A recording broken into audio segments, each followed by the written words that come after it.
Hello বন্ধুরা, হৃদয়ে বসবাস চ্যানেলে আপনাকে স্বাগতম। আজকের ভিডিওটির মাধ্যমে আমরা আলোচনা করব পান ও সুপারি খেলে দেহের কি কি ক্ষতি হয়। পান সুপারির দেশ আমাদের এই বাংলাদেশ। তবে পান সুপারি গ্রহণে মানুষের শরীরে যে কতটা ক্ষতি হয় তা কারোর জানা নেই। অতিথি আপ্যায়ন কিংবা বিভিন্ন সামাজিক অনুষ্ঠানগুলোতে পান না থাকলে সে অনুষ্ঠানটি যেন খুব একটা সামাজিক অনুষ্ঠান হিসেবে বিবেচিতই হয় না। তবে এই পানের সাথে সুপারি চুনের যে সংমিশ্রণ, সেই সংমিশ্রণে বড় ধরনের ক্ষতি হতে পারে মানবদেহে। বিশ্ব রোগ নিয়ন্ত্রণ ও প্রতিরোধ কেন্দ্র সিডিসির তথ্য অনুযায়ী সুপারির সাথে মুখের ক্যান্সার, নেশা, প্রজনন প্রভৃতি জড়িত। যুক্তরাষ্ট্রের আরেকটি স্বনামধন্য প্রতিষ্ঠান এফডিজিএ সুপারিকে বিষাক্ত গাছের মধ্যে অন্তর্ভুক্ত করেছে এবং সুপারিকে চিবানো বা খাওয়াকে নিরাপদ মনে করেন না তারা।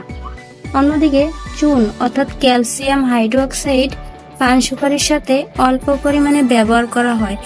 এতে মুখ ও গহ্বরের পিএসএ 12.5-এর উপরে উঠে যায়। ফলে সুপারির আগে উল্লেখিত ক্ষার জাতীয় পদার্থগুলো জিহ্বার উপরে উঠে যায় এবং সরাসরি রক্তে প্রবেশ করে। চুন মুখে ক্যালসিয়াম বার্ন বা ক্ষত সৃষ্টি করতে পারে।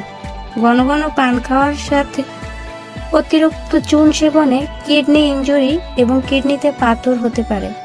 বর্তমানে অধিকাংশ মানুষই পান সুপারি ও চুনের ক্ষতিকর দিকগুলো সম্পর্কে জানতে পারলেও ঘন ঘন পান খাওয়ার একটা সময়ে তা অভ্যেসে পরিণত হয়ে গেছে। খাওয়ান বাদ দিতে না, পান সিগারেট এগুলি না খাইলে আমার মাথার দাঁত ব্যথা করে। যে কারণে এখন ইচ্ছা থাকলেও এ অভ্যাস বদলাতে পারছে না তারা। সুশীল সমাজের দাবি, শখের বশে মানুষ পান খাওয়ায় মানবদেহের জন্য ব্যাপক ক্ষতিকারক। সমাজে পান সুপারি অতিথি আপ্যায়নের জন্য রীতি হিসেবে বিবেচিত হয় বর্তমানে।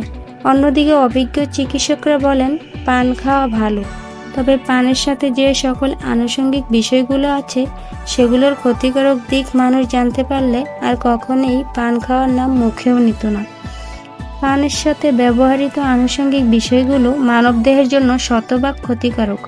পানে রয়েছে কিছু কেমিক্যাল, এর মধ্যে টারফেনলস অন্যতম, যার কারণে ঠোঁট ও জিহ্বায় লাল দাগ পড়ে।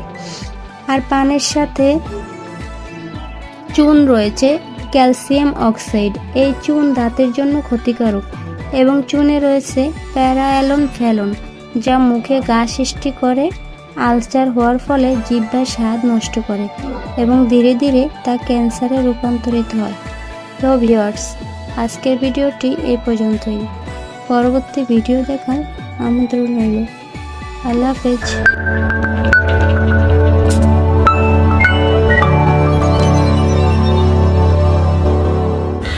হৃদয়ে বসবাস।